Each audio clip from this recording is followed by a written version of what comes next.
that you can see, that you can pick up on. For instance, one that I thought of is sometimes when people are really impulsive about things. I know with me dealing with my hurt in the past, sometimes I would be impulsive because I wouldn't want to stop to think about certain things, right? Because if I think about my hurt enough, I'm gonna feel hurt in the moment, and then maybe I'll show it more, which I don't. You don't want nobody to see. You don't want nobody. You don't want to look like what you've been through sometimes, right? You don't want to be vulnerable. So escaping that vulnerability.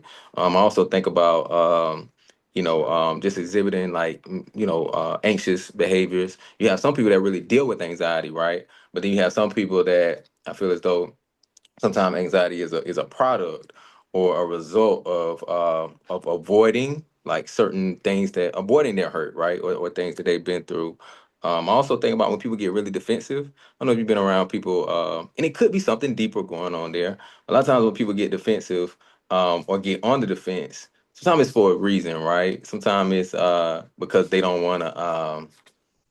Because they don't want to. I feel as though sometimes it's because they don't want people to dig a little deeper, right, or know too much about them, or or it could be. I think Terrence. I think you mentioned something really good, which was isolation, as well as when people like kind of sabotage things that they have going on, like that self sabotage. I have a great relationship going, but I feel as though it's a little too good for me. I gotta do. I need to mess it up, and of course, I'm not thinking I need to mess it up, but maybe I need to like.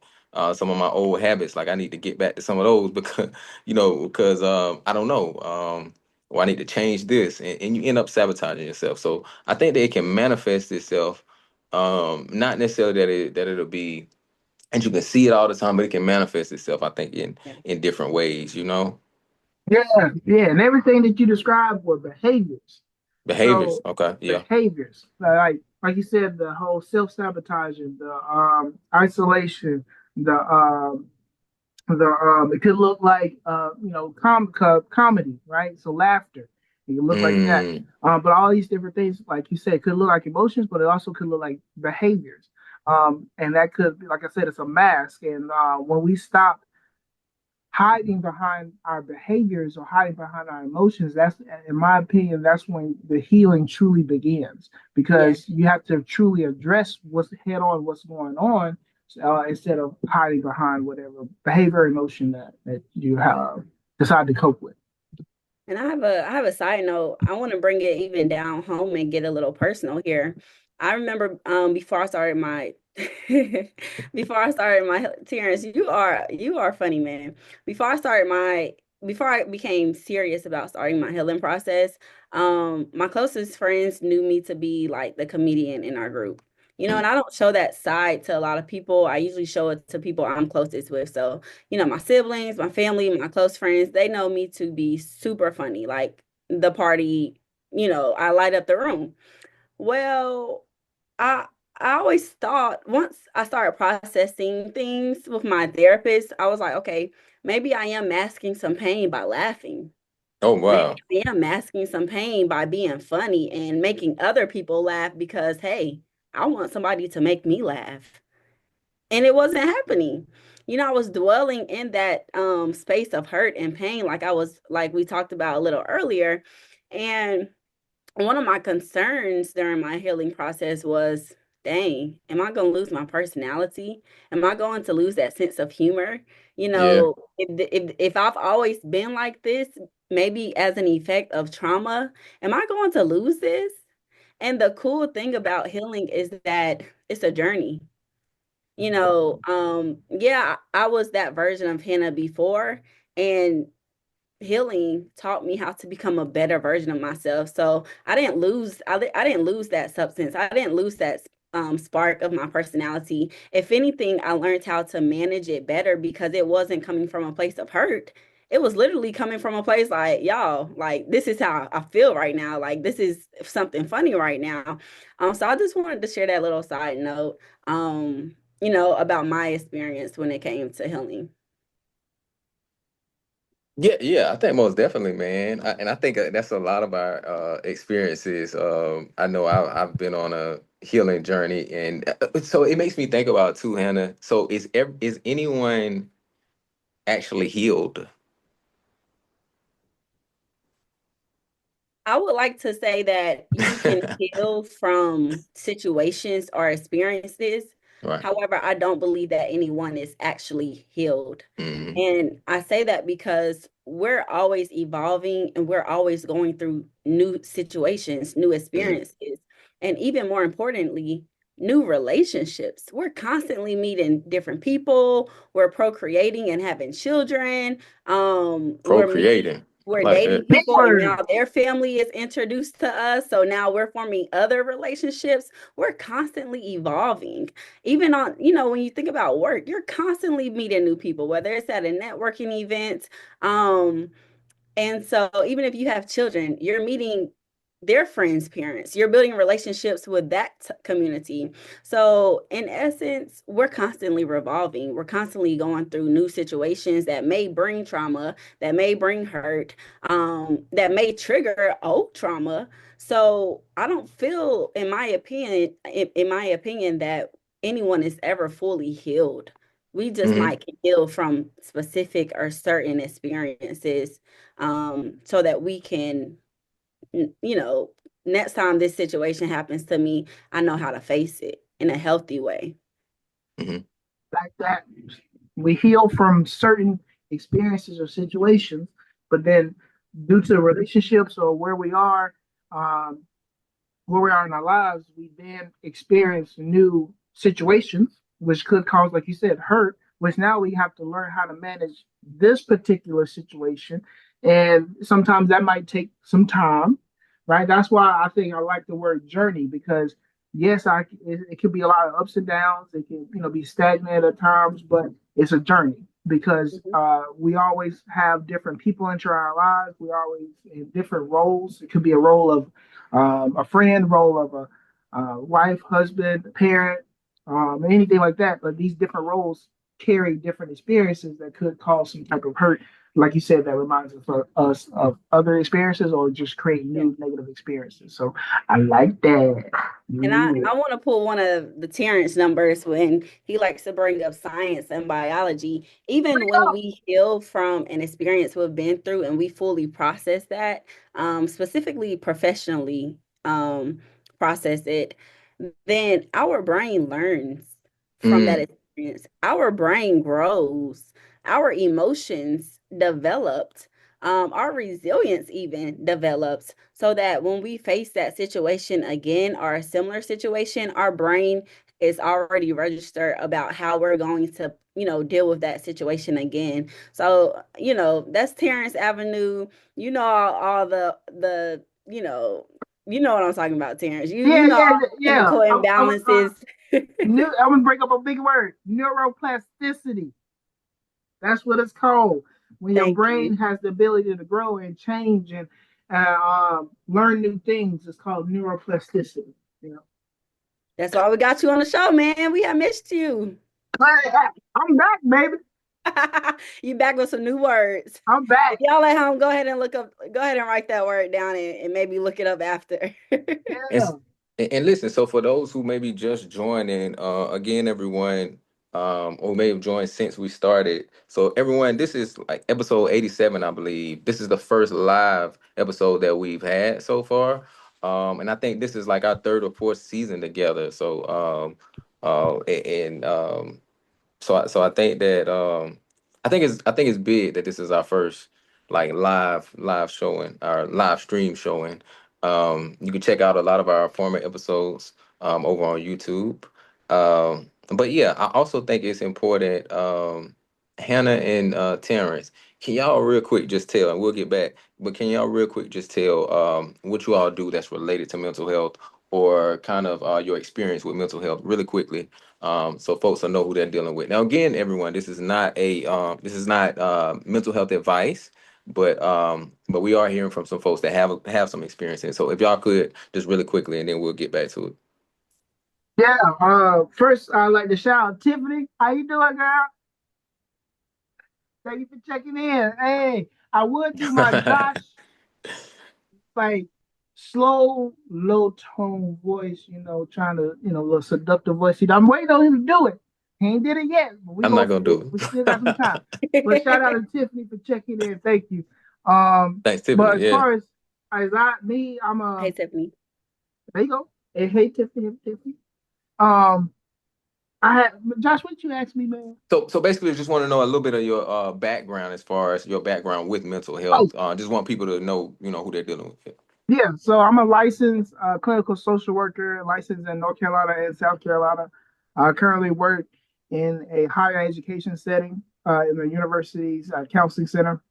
I also have my own private practice entitled Missing Pieces Counseling Services. And my area of study is intergenerational trauma and how trauma is passed down from generation to generation.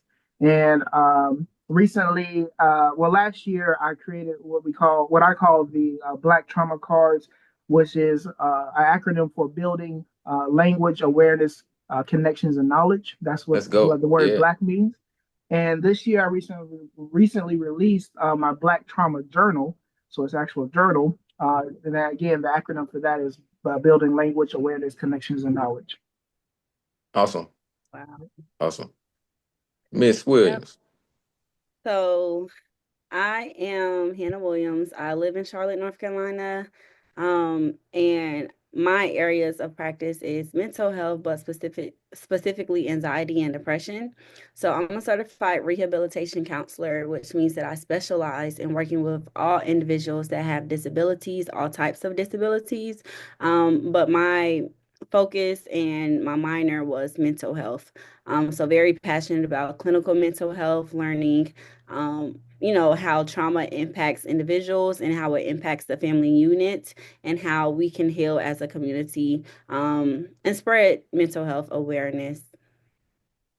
Awesome. Awesome. So two very credible people that we have hosting, speaking with gravity right now. Um, and Miss I said Miss Williams when I was referring to you, Hannah. She won't be Miss Williams for very long, y'all. Just throw that out there. Well, But since she my Not wanted to long throw at that all. out there, when she was doing, she was talking, she was into it, she was doing hand motions. I see that ring. Don't I oh please don't seen ask it. me to show it. Please don't ask me to show it. yeah, I Show want to it. show it. Ah! Dang. All right. All right. Y'all, I wish we had this in person though. Like it's fun, but I wish we had this in person. I know y'all would be like crazy in person. I You know, love it. We'll I love celebrate. We'll celebrate next time we reunite. Yeah, yes, yes, yeah. yes. Get ready for another episode.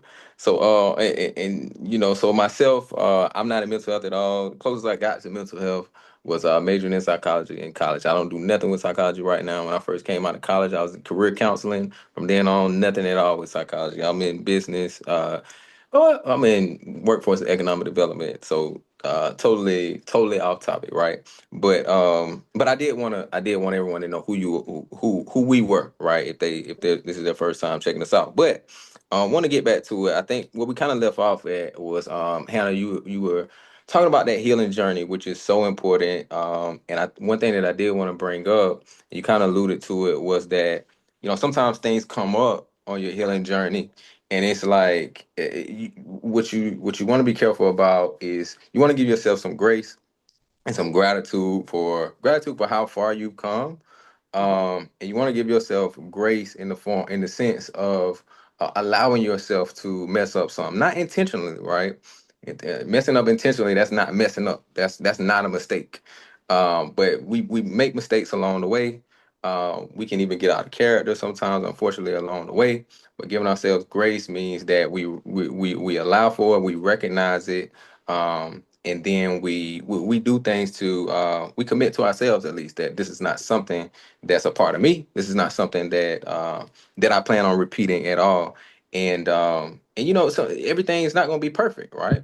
And so we have to continue to tell ourselves that it's definitely on our mental health journeys.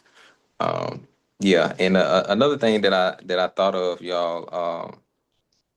One thing that I think is important on our mental health journeys, and I think we kind of hit on it a little bit, um, is those support systems. I don't know, did we hit on that? I think we hit on it last I think we episode. I did think, last time. yeah, last time. But yeah, yeah. As far as people that are supporting you, right? Um, what I think about is, what if I don't really have, what if those supports aren't there? Then what, what am I doing to help myself to heal, right?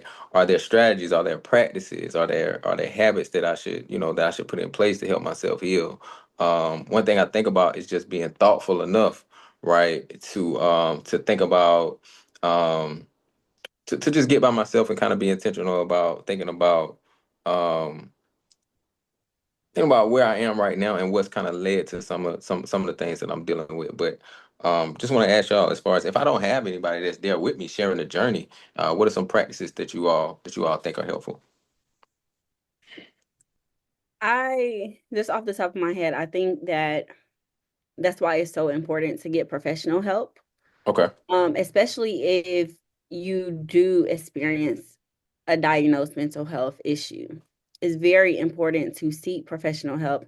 And I say that because that professional knows how to create a treatment plan that's specific for the situation or the symptoms or the behaviors that you experience as a person, because they can be mild, they could be moderate, or they could be very severe. Mm, And maybe on the severe side, you may need medication. However, on the mild or moderate side, you may need to journal weekly. You may need to exercise often. You may need to join a support group. So, a professional will cater to your individualized needs. However, just off the top of my head, I want to say that if you don't have a community, or even if you have a community and you don't trust your community, it's good to have that professional support, because they're always, or should be, or sometimes I'll say, a call away. mm, They're a one session away, or they're one email away. And so when you feel like you may be hitting rock bottom, or you feel like you're, about to do something that you may regret, your therapist or your counselor is simply one conversation away, so that you can process that decision, process that behavior, hopefully before you do it, or even if a behavior has already been done, you can process the aftermath to understand. So I would say that it's very important to have professional help, because they can become a sense of maybe not necessarily community, but direct support. mm. Awesome, awesome. And also, they can bridge that gap between you and a community. I know my therapist, I was going through a specific situation that none of my friends could relate to. They haven't been through that type of experience. And my therapist suggested that I go on Facebook and look at different support groups that may be dealing with the same situation that I was dealing with, which was an ill family member.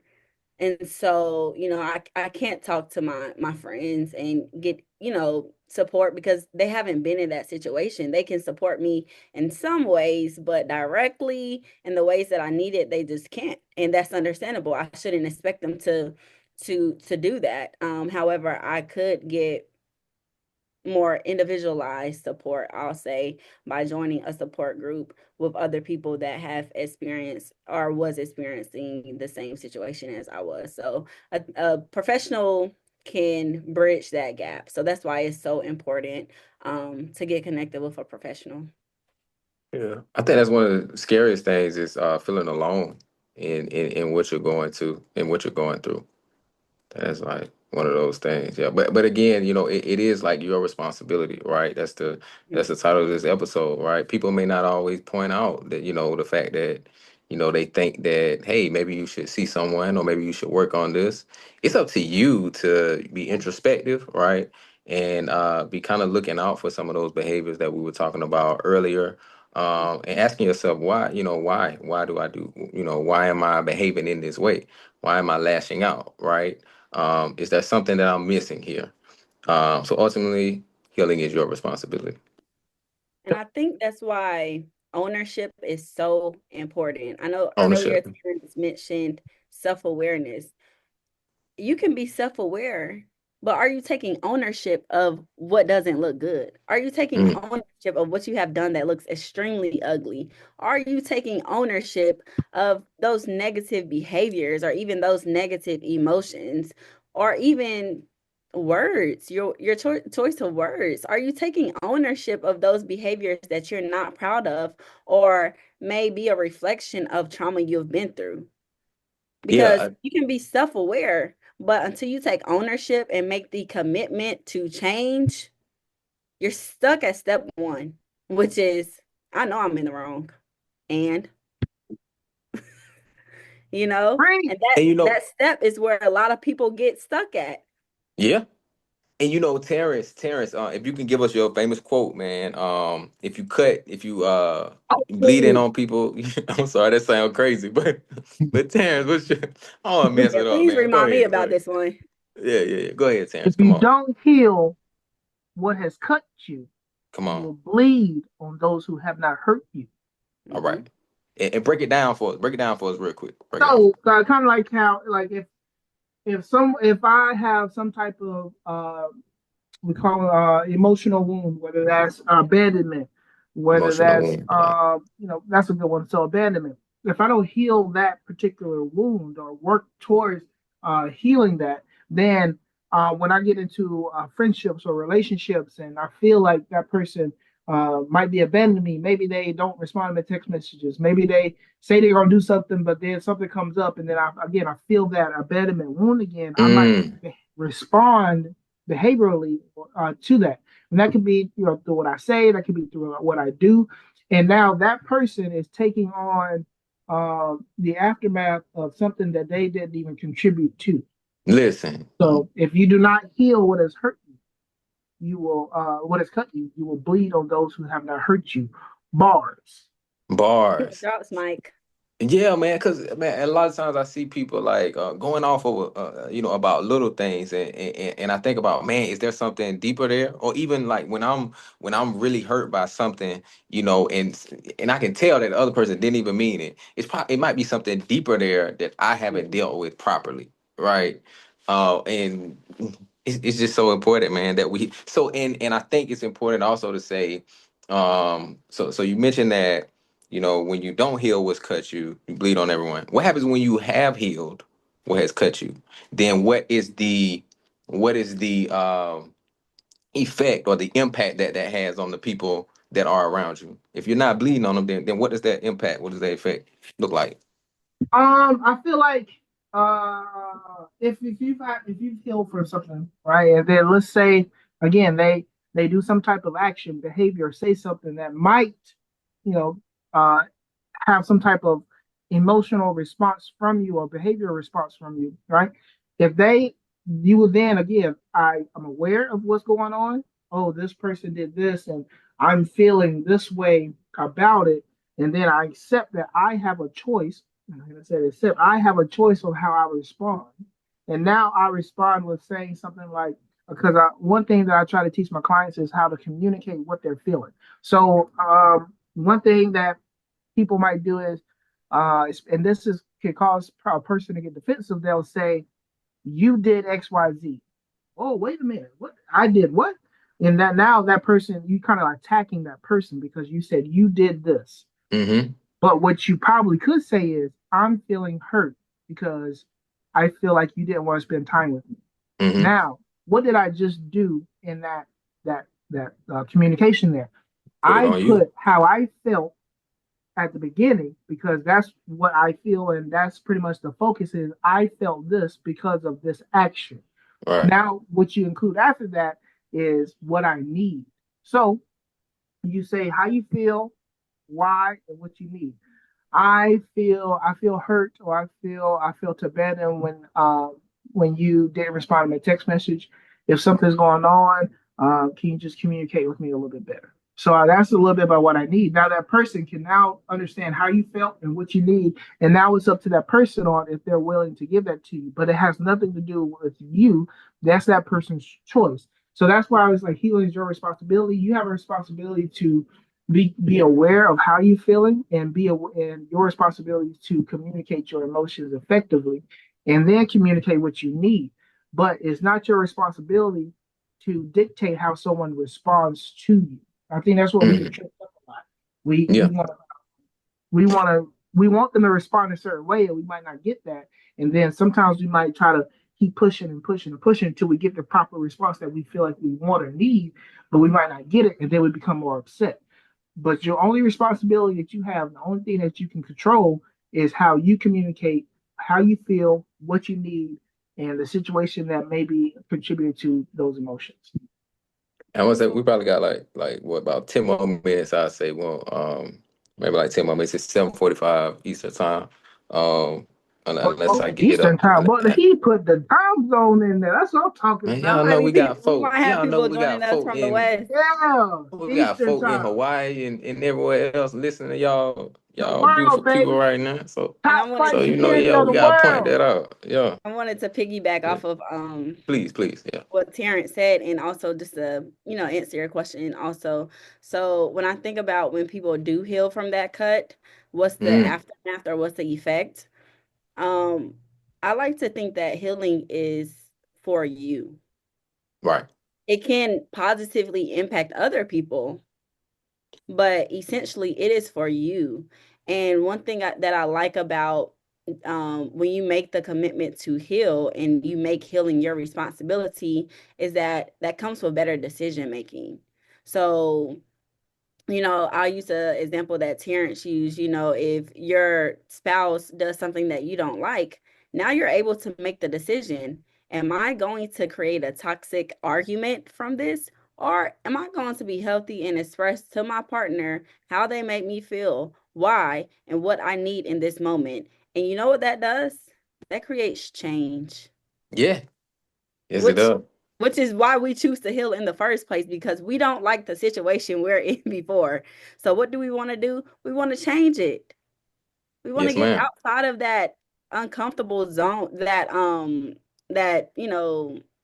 what am I trying to say? That feeling of trauma or those uneasy feelings, and we want change. So sometimes once that wound is healed, it's just for us. Man, let me say so. I totally agree, Hannah, and what you said. Kind of the way I think about it is, you put yourself in a position to empower others when you empower yourself, right? So you got to focus on yourself first. Healing is your responsibility, but when you heal and you got whoever it is, a friend, a spouse, the person at work, right?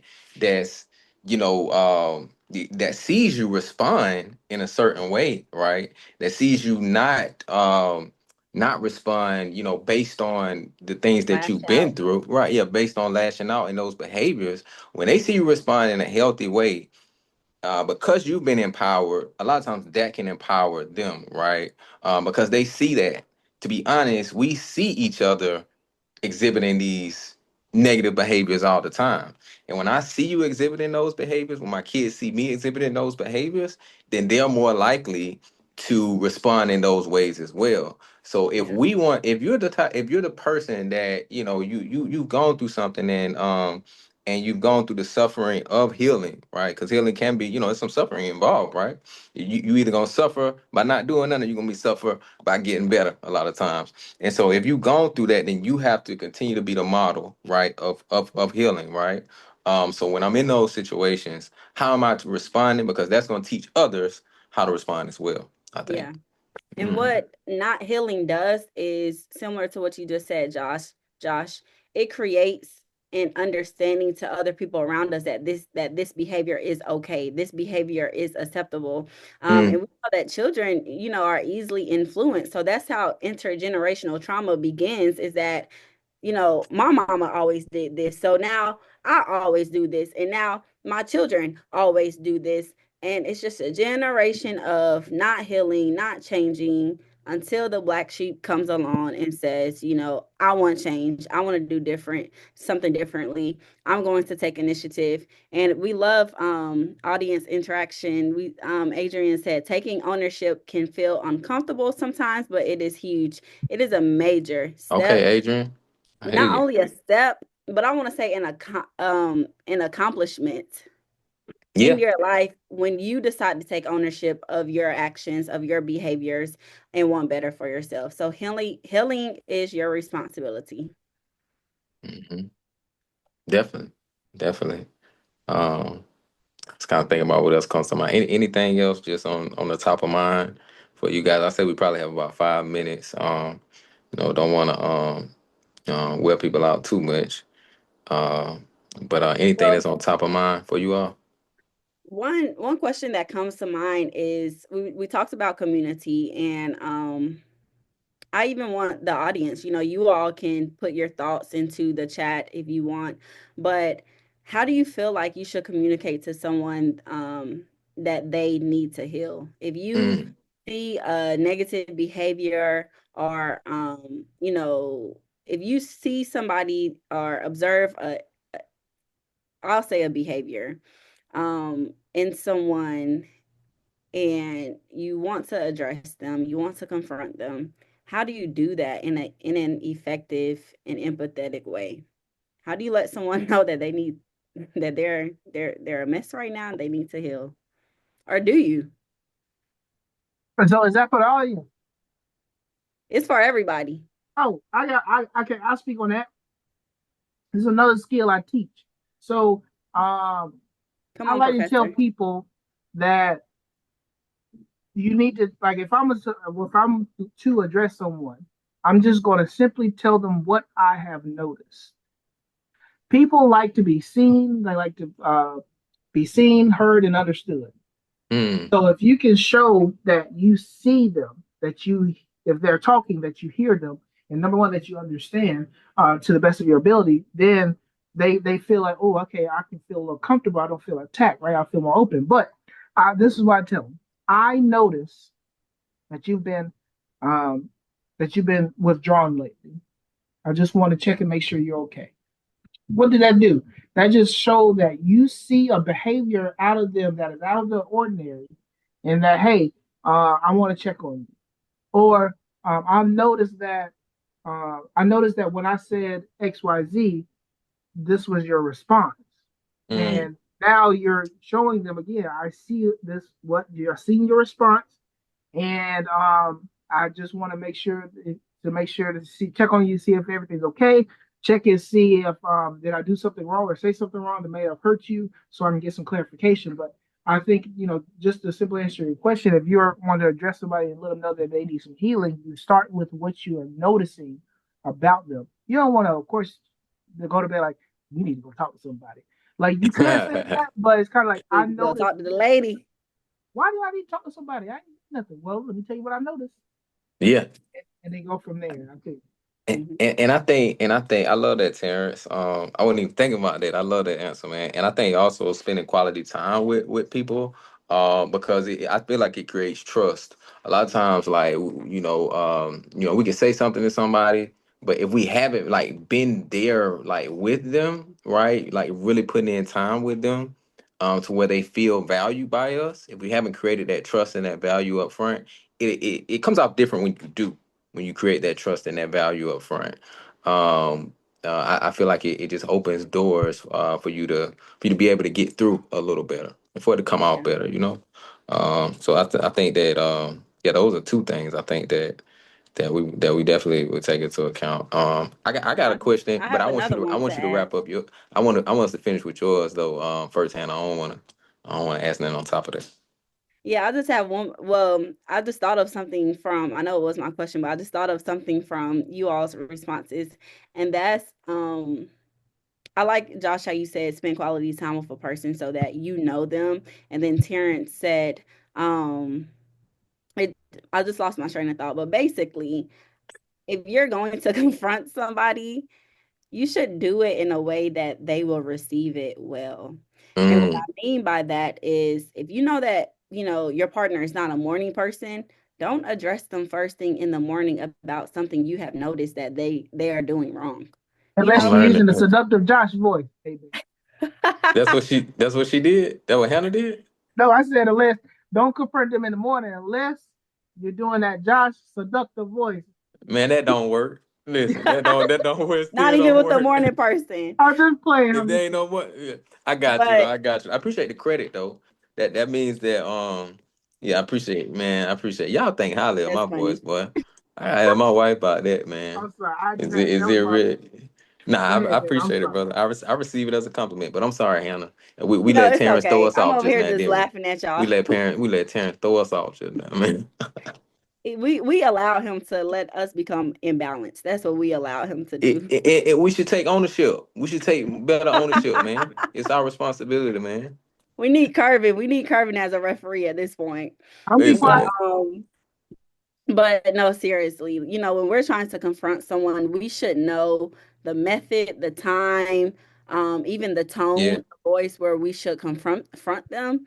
I used an example earlier about, not being a morning person, but also the method. Will this person prefer an in-person conversation, or will they receive this better through a text message and then let it be a follow-up conversation? So we should know the person. And I would even suggest don't confront people impulsively. Think about it. Think about your approach. yeah, yes, Before yes. you just take a dab at them, think about how you're going to confront someone. And even in my own relationship, this is something I've worked on as a therapist, as a counselor, is how do I confront my partner about something that I don't like? Mm. Because the outcome can make a world of difference just by confronting them the right way. Know what And she I, talk about too, cause she got a ring. That's all I'm saying. yeah, and I Hold want to on say now, I'm not a something. marriage counselor. And I want to say something. So your voice, I don't think your voice, not you, Hannah, but just saying like to our audience, your voice and my voice isn't the answer for everyone. They may need to hear it from somebody else. We can go on and on trying to tell people whatever, and they may have every excuse in the world to not hear it from us. And then also, some people, unfortunately, I think some people enjoy their hurt. That's right. I think some people have grown attached to their hurt, and I think Terrence earlier you mentioned attachment. I think some people get attached to their hurt to the point where they don't even see it. And so if you're the type of person that you're emotionally aware, you have that emotional awareness, emotional, IQ. You have a high emotional IQ, and you can see like this person, it might not be time for everybody, right? Or it might not be, it's not really my responsibility anyway, but I might not be the person to get them there. I can still, drop little nuggets, right? To kind of help maybe stir something up at least, but I have to know that I can't necessarily change people. Mhm. So Beautifully said. listen, y'all, it's man, it's getting we're coming up on an hour. I want to be respectful of everyone's time.